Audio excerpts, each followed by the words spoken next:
গরিব মানুষ আর কি হইবে, যা স্বাভাবিক দরকার হেরে হয়। আমরা তার ধনী মানুষ না যে আমাকে আজীবন আনন্দ ও দিদি আছেন কেমন?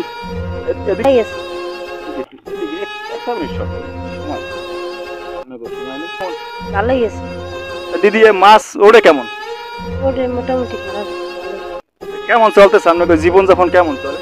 ভালোই বললাম তো আছে ভালোই। ভালো। মাছটা চলতে কেমন? মোটামুটি মোটামুটি। কাটিয়েছে কেন? তাই মাছ ওড়ে আপনাকে মোটামুটি মোটামুটি ওঠে এককালে কম। মাছ কেমন ওড়ে না? তা কেমন আছেন? খাইয়ে পুরে আছেন কেমন? এই কষ্টই আছে। দাদা খাইয়ে পুরে আছেন কেমন? কষ্টে হয় ভাই। কষ্ট ছাড়া তো আর মানুষের কিছু হবে না। গরিব মানুষ আর কি আর আছে?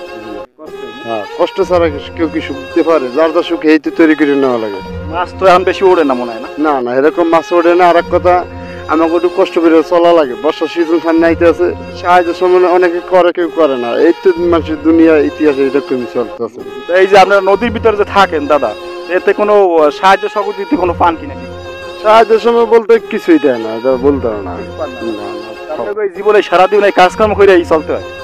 এইভাবে এইভাবে জীবন যাবে।